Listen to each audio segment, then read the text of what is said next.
आप लोग ताली बजा करके करतल ध्वनि से अपने माननीय मुख्यमंत्री जी का स्वागत करें।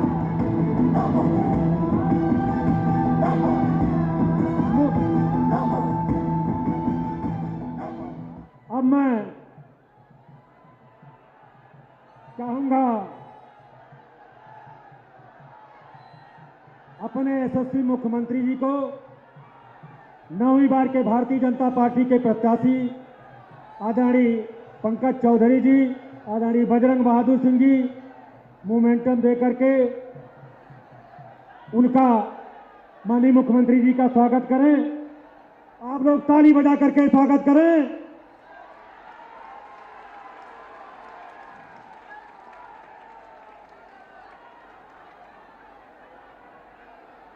अब हम चाहेंगे कि अपने यशस्वी नेता आदरणीय पंकज चौधरी जी को कि माननीय मुख्यमंत्री जी के लिए स्वागत में आवें और माननीय मुख्यमंत्री जी का स्वागत करें।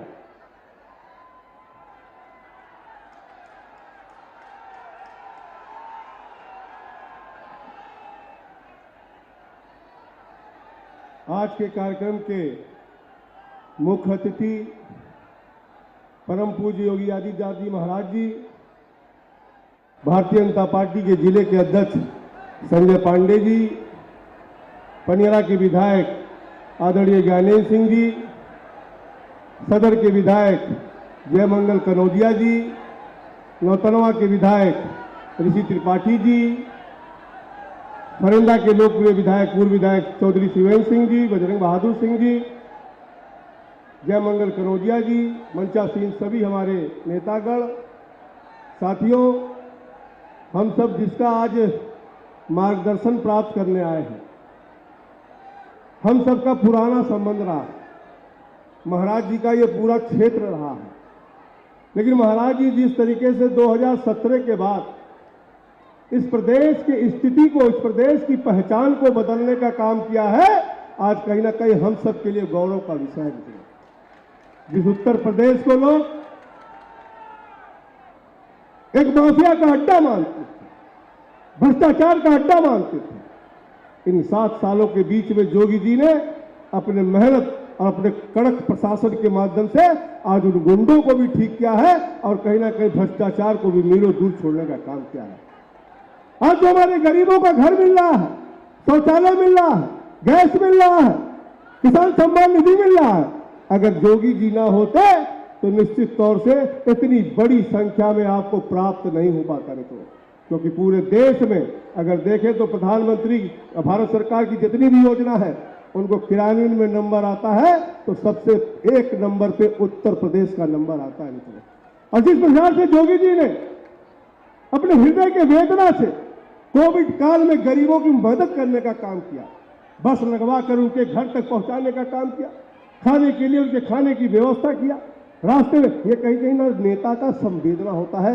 ऐसे परम पूज्य योगी आदित्य महाराज जी का फरिंदा की इस धरती पे मैं अपने सभी नेताओं कार्यकर्ताओं की तरफ से हार्दिक अभिनंदन और वंदन करता हूं। आज जोगी जी, आज आप सबसे अपील करने आए क्योंकि ये चुनाव देश का चुनाव, पंकज चौधरी का चुनाव नहीं है। आप 1 तारीख को देश का प्रधानमंत्री कौन होगा उसके बारे में आप निर्णय देने जा रहे हैं। क्योंकि महाराज जी को आगे जाना है, समय का अभाव है, इसलिए मैं पुनः एक मरते आप सबकी तरफ से महाराज जी का हार्दिक अभिनंदन वंदन करके अपनी बात समाप्त करता हूं। जय हिंद, जय भारत। बोलिए भारत माता की। अब मैं माननीय मुख्यमंत्री जी से सादर आग्रह करूंगा कि इस क्षेत्र से आए हुई सम्मानित जनता को, इस जनसभा को संबोधित करें।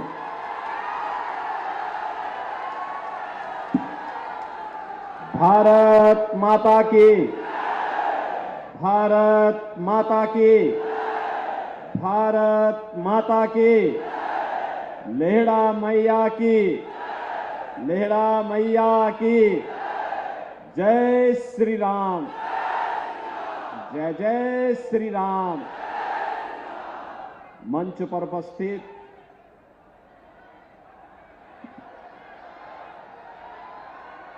केंद्रीय मंत्री और भारतीय जनता पार्टी के महाराजगंज संसदीय सीट पर लोकप्रिय प्रत्याशी श्री पंकज चौधरी जी, भारतीय जनता पार्टी के जिला के अध्यक्ष श्री संजय पांडे जी, मान्य विधायकगण श्री ज्ञानेंद्र सिंह जी, जयमंगल कनौजिया जी, प्रेम सागर पटेल जी, ऋषि त्रिपाठी जी, पूर्व विधायक श्री बजरंग बहादुर सिंह जी, जिला के प्रभारी श्री राम जियान मौर्य जी,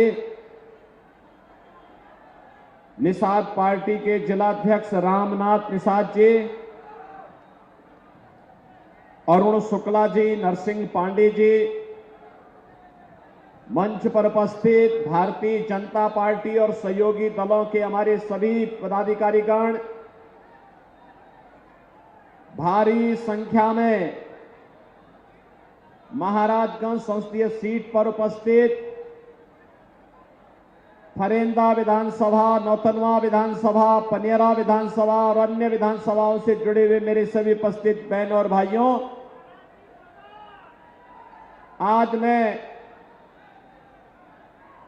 अंतिम चरण के मतदान के लिए महाराजगंज संसदीय सीट से जुड़े हुए आप सभी मतदाताओं को अपील करने के लिए मैं यहां आया हूं।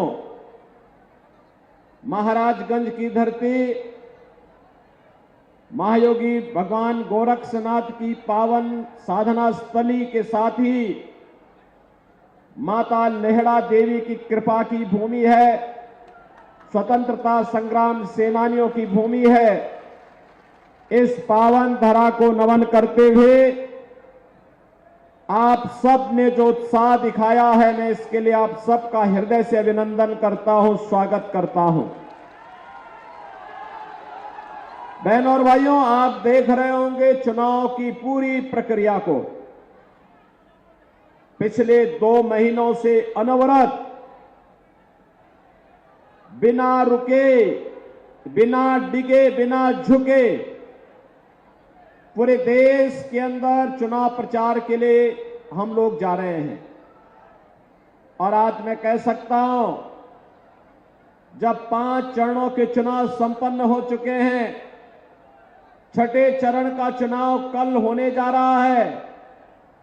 बहनों और भाइयों, 5 चरणों के चुनाव में अब तक जो सुनामी है मोदी जी के समर्थन में, उसको देख के मैं कह सकता हूं कि पूरे देश के अंदर जो नारा है, जो स्वर गूंज रहा है, एक एक नागरिक के मन में एक ही भाव है, और वह भाव है कि फिर एक बार मोदी सरकार। तो मोदी सरकार, तो लोग बोलते हैं मोदी सरकार, एक कांग्रेस और समाजवादी पार्टी के लोग बोलते हैं कि मोदी सरकार क्यों, तो जनता ही कह देती है, इसलिए क्योंकि अब की बार 400 पार, अब की बार 400 पार। तो बहनों और भाइयों, 400 पार के इस नारे से एक कांग्रेस और समाजवादी पार्टी का जो इंडी गठबंधन है, इनको चक्कर आने लगता है। ये लोग घबराते हैं, 400 पार कैसे? तो जनता जनार्दनों ने जवाब देती है। जवाब ये देती है कि जो राम को लाए हैं, क्यों महाराजगंज भी तो इससे सहमत है ना, जो राम को लाए हैं हम उनको लाएंगे।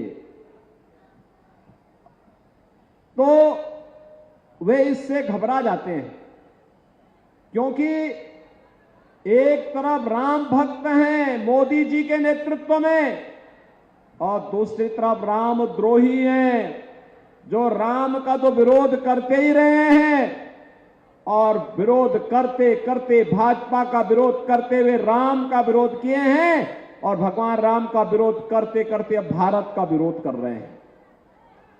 बहनों और भाइयों, ये लोग राजनीति के लिए, अपनी राजनीति के लिए, सत्ता प्राप्त करने के लिए इन लोगों ने देश की जितनी क्षति की है वह अपूर्णीय क्षति है। सत्ता की अतिलिप्सा ने इनके कारण पहले देश का इन्होंने विभाजन किया, फिर देश के सामाजिक ताने बाने को छिन्न भिन्न किया, देश को जाति के नाम पर, क्षेत्र के नाम पर, भाषा के नाम पर आपस में लड़ाने का काम किया और आज फिर वही झूठ बोल रहे हैं। कोई कहता है कि आरक्षण समाप्त करेंगे, कोई कहता है कि संविधान को बदल देंगे। इतनी झूठी कोरी बकवास। ये कांग्रेस देश के खिलाफ साजिश कर रही है। सच्चाई तो ये है कि कांग्रेस के नेतृत्व में जो ये गठबंधन है, चाहे वह समाजवादी पार्टी का हो, चाहे वह आरजेडी का हो, चाहे वह आम आदमी पार्टी का हो, सच्चाई तो ये है कि बहनों और भाइयों, इनका गठबंधन यह बाबा साहब भीमराव अंबेडकर का विरोधी रहा है। याद करिए, बाबा साहब भीमराव अंबेडकर को चुनाव हराया था कांग्रेस ने। जब समाजवादी पार्टी की अखिलेश यादव की सरकार प्रदेश में बनी थी, तो अखिलेश यादव ने बनते ही सबसे पहला काम क्या किया? उसका पहला वक्तव्य था कि बाबा साहब भीमराव अंबेडकर, साहू जी महाराज, सावित्रीबाई फुले, ये जितने भी महापुरुषों के स्मारक लखनऊ में बने हैं, उन सबको तोड़ेंगे। ये बात ये अखिलेश यादव ही कहते थे। और इन्होंने बाबा साहब भीमराव अंबेडकर के नाम पर, कांसी राम जी के नाम पर जो भी संस्थान बने थे, सबका नाम हटाने का पाप किसी ने किया था? इस समाजवादी पार्टी और कांग्रेस के गठबंधन की सरकार ने किया था। बहनों और भाइयों, अपने स्वार्थ के लिए संविधान के साथ छेड़छाड़ करना, देश के अंदर इमरजेंसी लगाना, भारत की भावना के साथ खिलवाड़ करना, ये कांग्रेस की फितरत रही है। और कांग्रेस आज फिर वही शरारत करने पर उतारू है। कांग्रेस ने, अभी आपने देखा होगा कांग्रेस का एक सहयोगी पश्चिमी बंगाल में टीएमसी है।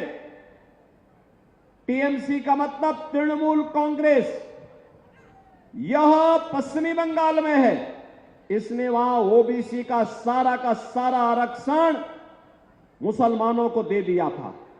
और परसों ही कोलकाता हाई कोर्ट ने कहा है कि तृणमूल कांग्रेस के द्वारा ओबीसी का आरक्षण मुसलमानों को देना असंवैधानिक है। और उन्होंने वहां की सरकार के इस कार्य को पूरी तरह खारिज करके कहा कि नहीं, मुसलमान देश के अंदर आरक्षण पाने का अधिकारी नहीं हो सकता है।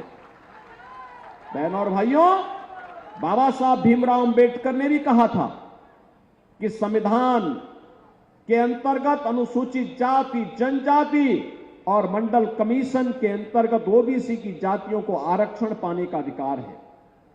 यह आरक्षण धार्मिक आधार पर नहीं हो सकता है। बाबा साहब भीमराव अंबेडकर ने कहा था कि धर्म के आधार पर आरक्षण ये भारत के विभाजन की नींव डालना जैसा है। और 1947 में भारत का विभाजन हो चुका है। अब हम भारत का दूसरा विभाजन नहीं होने देंगे। और बहनों और भाइयों, इसीलिए ये कांग्रेस के लोग, इनका मैनिफेस्टो अगर आप देखेंगे, इनका घोषणा पत्र देखेंगे, बहुत खतरनाक बातें उसमें रखी हुई हैं। मैं उस पर चर्चा करूंगा, लेकिन मैं आज आपसे कहना चाहूंगा कि बहनों और भाइयों, आज हम नए भारत का दर्शन कर रहे हैं। पहले मुझे बताओ, महाराजगंज से कितने लोग अयोध्या गए हैं दर्शन करने के लिए? कितने लोग गए हैं? काफी बड़ी संख्या गई है।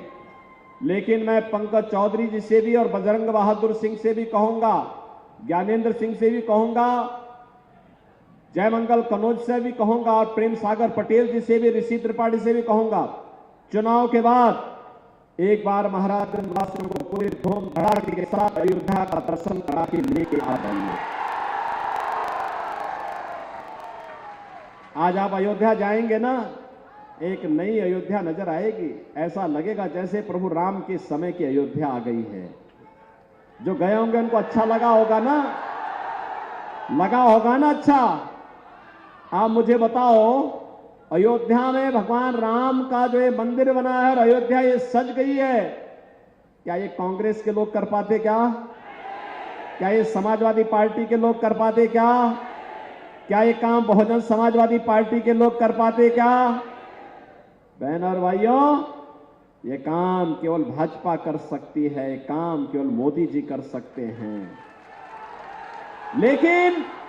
लेकिन इसका श्रेय भी आपको लेना चाहिए।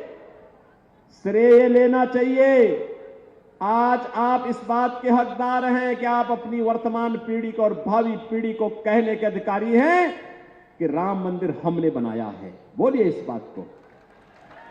अगर मोदी जी को और योगी जी को ताकत मिली है तो आपके वोट की ताकत मिली है। आप जब कमल के चुनाव चिन्ह पर वोट डालते हैं ना, तो यही वोट हम सब की ताकत बनती है और उसी वोट पर हम हिंदू विरोधियों को, सनातन विरोधियों को, भारत विरोधियों को मुंह तोड़ जवाब दे करके अयोध्या में रामलला को विराजमान कर देते हैं और बड़े बड़े आतंकवादी और माफियाओं का राम नाम सत्य है की यात्रा भी निकाल लेते हैं। बहनों और भाइयों, ये नया भारत है। एक तरफ विरासत, भगवान राम का मंदिर भव्य बन गया है, अयोध्या सज गई है। काशी में जाएंगे, काशी विश्वनाथ भगवान की नगरी फिर से सज धज गई है। गोरखपुर में आप जाएंगे, बाबा गोरखनाथ की नगरी भी सज धज गई है। मथुरा की तरफ हम लोग बढ़ रहे हैं। आपने देखा होगा लेढ़ा मैया की यहां भी तो हम लोगों ने काम कराया था, जब ये बजरंगी यहां पे विधायक थे, कराया था ना। बहन और भाइयों, ये काम केवल भाजपा करा सकती है। आप देखो, समाजवादी पार्टी की सरकार थी, कांग्रेस की सरकार थी, तब ये क्या करते थे? सारा पैसा कब्रिस्तान में देते थे। हमने यही पैसा घुमा करके उल्टा घुमा दिया। ये लोग उल्टा घुमाते थे, पैसा आपका, प्रदेश का, उस पैसे को एक कब्रिस्तान की बाउंड्री करने में। और कोई भी गांव की जमीन है, किसी गरीब की जमीन है, पता लगा अगले दिन 4 लोग टोपी पहन कर गए और वहां पर वो बाउंड्री करने लगते थे और एक बोर्ड चिपका देते थे, कब्रिस्तान है। हम लोग तो रोज लड़ते थे। लेकिन आज कब्रिस्तान नहीं, आज यही पैसा भारत के विरासत को, भारत के देवालयों को सजाने में खर्च होता है, उनके सुंदरीकरण के लिए खर्च होता है, यात्रियों की सुविधा के लिए, श्रद्धालुओं की सुविधा में खर्च होता है। और एक एक करके हर एक स्थान को भव्य स्वरूप दिया जा रहा है और भव्य स्वरूप देकर के आम जनमानस की भावनाओं को सम्मान देने का काम किया जा रहा है। एक तरफ यह, और दूसरी तरफ देश के अंदर विकास, हाईवे बन रहे हैं, 4 लेन, 6 लेन, 12 लेन के हाईवे, एक्सप्रेसवे बन रहे हैं, रेलवे लाइन बिछाई जा रही है। आनंद नगर से सिसवा तक पूरी रेल लाइन की स्वीकृति हो चुकी है, कार्य भी प्रारंभ होने जा रहा है। बहनों और भाइयों, आप अनुमान करिए, 17 के पहले इस महाराजगंज की सड़कें सबसे खराब मानी जाती थी और आज आसानी से आप चल पा रहे हैं, इसलिए क्योंकि आपने सही जगह वोट का इस्तेमाल किया था। इसलिए आज मेडिकल कॉलेज भी बन रहा है महाराजगंज में, गोरखपुर में एम्स बन गया, फर्टिलाइजर चल गया, सिद्धार्थनगर में मेडिकल कॉलेज का निर्माण हो गया, कहीं एम्स बन रहे हैं, कहीं आईआईटी बन रहा है, कहीं आईएम बन रहा है, कहीं IIIT, कहीं पे एनआईटी, कहीं वर्ल्ड क्लास यूनिवर्सिटी का निर्माण। एक नई पहचान बन रही है भारत की, एक विकसित भारत की आधारशिला बन रही है, ये नए भारत की पहचान बन रहे हैं। विकास भी है, देश का सम्मान भी बढ़ा है, सुरक्षा भी पुख्ता हुई है। कांग्रेस के समय में आतंकी घटना घटित होती थी और कांग्रेस के नेताओं से बोला जाए, उस समय की सरकार से कहा जाता था कि आतंकवादियों के खिलाफ कार्रवाई करो, तो ये कहते थे आतंकवादी सीमा पार के हैं। और आज तो क्या है, मोदी जी के नेतृत्व में आतंकवाद और नक्सलवाद समाप्त। अब पटाखा भी जोर से फट जाए तो पाकिस्तान पहले सफाई देता, कहता साहब मेरा हाथ नहीं है। उसे मालूम है, मुझे उसे मालूम है कि अगर देर लगाई तो ऐसा ना हो कि भारत के बहादुर जवान घुस करके फिर वहीं पे मारपीट और उनकी ऐसी की तैसी कर दे। बहन और भाइयों, ये नया भारत है, छेड़ता नहीं है, लेकिन कोई छेड़ेगा तो उसको छोड़ता भी नहीं है। लेकिन ये हिम्मत केवल बीजेपी और मोदी जी दिखा सकते हैं, कांग्रेस नहीं दिखा सकती। कांग्रेस दिखा पाएगी क्या? समाजवादी से आप उम्मीद करते हैं क्या? अरे ये लोग तो आज भी पाकिस्तान का राग अलाप रहे हैं, कहते हैं पाकिस्तान को कुछ मत बोलो, उसके पास एटम बम है। तो हमने कहा हमारा एटम बम क्या फ्रीज में रखने के लिए रखा है क्या? बहन और भाइयों, ये नया भारत है, किसी को धमकी नहीं देता है, मानवता के कल्याण का मार्ग प्रारंभ करता है, प्रशस्त करता है। लेकिन अगर कोई धमकी देगा तो फिर उसको उसका जवाब उसी भाषा में देने की हिम्मत भी भारत करता है। सुरक्षा भी है, सम्मान भी है, विकास भी है, और गरीब कल्याणकारी योजनाओं की तो कोई गिनती नहीं। 80 करोड़ लोग फ्री में राशन, ये समाजवादी पार्टी की सरकार के समय सब राशन माफिया हड़प जाते थे। 5 लाख रुपए का आयुष्मान भारत का कार्ड, किसी भी हॉस्पिटल में देश के अंदर जाएंगे आपको उसके उपचार की सुविधा मिल जाएगी। यहां पे बनटांगिया गांव 18 बस्तियां के लिए महाराजगंज में थी, दर दर की ठोकरें खाती थी।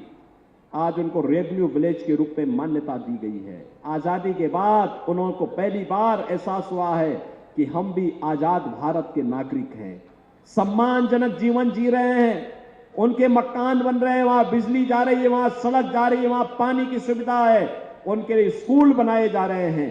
और अब तो मैं धन्यवाद दूंगा उन लोगों को कि उन्होंने ऑर्गेनिक और इंटीग्रेटेड फार्मिंग की कार्रवाई को भी यहां आगे बढ़ाना प्रारंभ किया है। बहन और भाइयों, किसानों को किसान सम्मान निधि, हर गरीब के घर में शौचालय, हर घर नल की योजना। याद करिए 2017 के पहले इंसेफ्लाइटिस से, नौ की बीमारी से सर्वाधिक मौतें महाराजगंज और कुशीनगर जनपद के मासूम बच्चों की होती थी। क्या ये समाजवादी पार्टी और कांग्रेस के लोगों को नहीं दिखता था क्या? एक गरीब का बच्चा था और समय दम तोड़ता था, इनकी संवेदनाएं नहीं पिघलती थी। हम लोगों ने संवेदना व्यक्त की, हम लोग गए, सरकार में आए, इंसेफ्लाइटिस को माफिया की तरह हमेशा के लिए समाप्त कर दिया। अब इंसेफ्लाइटिस से बच्चों की मौत नहीं होती है यहां पे। आज तो मेडिकल कॉलेज का निर्माण महाराजगंज में हो रहा है। मोदी जी ने कहा है अब तक देश के अंदर 60 करोड़ गरीबों को आयुष्मान भारत का कार्ड दिया है। वे कहीं भी जाएंगे 5 लाख रुपए का उपचार कहीं भी हर वर्ष करा सकते हैं। और 4 जून को जब फिर एक बार मोदी सरकार बनेगी तो बहनों और भाइयों, 70 वर्ष से ऊपर के जितने भी लोग होंगे, 70 वर्ष से ऊपर के, उन सबको 5 लाख रुपए प्रतिवर्ष उपचार के लिए आयुष्मान भारत कार्ड की सुविधा सरकार उपलब्ध करवाएगी। मोदी जी ने घोषणा कर दी है। अब तक 4 करोड़ गरीबों के मकान बने और मोदी जी ने कहा है जितने भी गरीब बाकी बचे हैं, जिनके पास अपने आवास नहीं है या कच्चा जर्जर आवास है, उनको भी एक एक आवास उपलब्ध करवाएंगे। क्या ये काम कांग्रेस और समाजवादी पार्टी के लोग कर पाएंगे क्या? मोदी जी के नेतृत्व में नया भारत विकास और विरासत की यात्रा को तेजी के साथ आगे बढ़ा रहा है। विकास में, इंफ्रास्ट्रक्चर का भी है, विरासत में अयोध्या में भगवान राम के भव्य मंदिर का भी है, गरीब कल्याण भी है, देश की सुरक्षा भी है, देश का सम्मान भी है। लेकिन कांग्रेस के नेतृत्व में जो ये गठबंधन बना है, क्या कर रहा है? इनका मैनिफेस्टो देखो। सबसे पहली बात क्या कहती है? ये कहता है आएंगे एससी, एसटी और ओबीसी का आरक्षण मुसलमानों को बांटेंगे। क्या आप इसको स्वीकार करेंगे? क्या ये देश इसको स्वीकार करेगा? क्या इनका मैनिफेस्टो दूसरी बात क्या कहता है? आएंगे पर्सनल लॉ लागू करेंगे। पर्सनल लॉ का मतलब जानते हैं आप? पर्सनल लॉ का मतलब है तालिबानी शासन, जिसमें महिलाओं को स्कूल जाने से रोका जाता है, जिसमें महिलाएं बेटियां स्कूल नहीं जा पाएंगी, महिलाएं बाजार नहीं जा पाएंगी, उनको बुर्का पहनना पड़ेगा। अरे ये हिंदुस्तान है, ये कोई अफगानिस्तान थोड़े है, पाकिस्तान थोड़े है कि कोई बुर्का पहनेगा यहां पे। लेकिन ये कांग्रेस का मैनिफेस्टो कहता है कि हम पर्सनल कानून लागू करेंगे, और उससे भी आगे जाके खतरनाक बातें या क्या कहते हैं? कहते हैं अल्पसंख्यकों को उनकी रुचि के अनुरूप खान पान की स्वतंत्रता देंगे। बहनों और भाइयों, मैं पूछना चाहता हूं, ऐसा कौन सा खान पान है जो बहुसंख्यक खाता है और अल्पसंख्यक नहीं खाता है, या अल्पसंख्यक खाता है बहुसंख्यक नहीं खाता है? उनकी रुचि कहां है? अरे रोटी आप खाते हैं वो भी खाता होगा, चावल आप भी खाते हैं वो भी खाता होगा, दाल आप भी खाते होंगे वो भी खाता होगा, सब्जी आप भी खाते हैं वो भी खाता है। लेकिन एक जगह आकर के ठहर जाता है, जहां पर वह गौ कसी करता है, गौ माता को मारता है, गौ का मांस खाता है, वहां पे हिंदू भड़क जाता है, कहता नहीं, जन्म जन्म का नाता है, गाय हमारी माता है और ये हम नहीं होने देंगे। मैं पूछना चाहता हूं कांग्रेस से, क्या वह गौ कसी करने की छूट देंगे क्या? और क्या आप इसकी स्वतंत्रता, इस प्रकार की उच्छृंखलता करने की छूट देंगे? बहनों और भाइयों, हमें याद रखना होगा, जो पुण्य आपके खाते में है कि आपके वोट के कारण अयोध्या में रामलला 500 वर्षों के बाद फिर से विराजमान हो गए हैं, उस पुण्य को पाप में मत बदलना।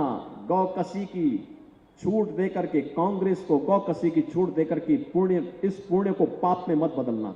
और इसीलिए मैं आपके पास आया हूं कहने के लिए, इसीलिए आया हूं, 1 जून को वोट पड़ना है। पंकज चौधरी चुनाव जीतेंगे, कोई संदेह नहीं, कोई संदेह नहीं। लेकिन इस चुनाव में रिकॉर्ड बनना चाहिए। रिकॉर्ड बनाएंगे, बनाएंगे। थोड़ा महाराजगंज की आवाज में जोर से बोलो, ये बॉर्डर का जनपद है हमारा। रिकॉर्ड बनाएंगे, रिकॉर्ड बनेगा ना। लेकिन रिकॉर्ड तब बनेगा जब आप 2 बातें मानेंगे। मेरी 2 बात मानोगे? एक, आपके पास 24 से लेकर के 31 तक का समय है। 25, 26, 27, 28, 29, 30, 31, ठीक 7 दिन। 7 दिन में आप में से हर व्यक्ति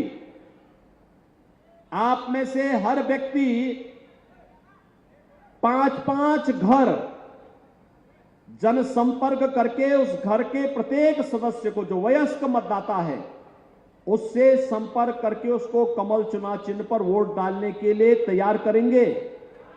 तैयार कर पाएंगे।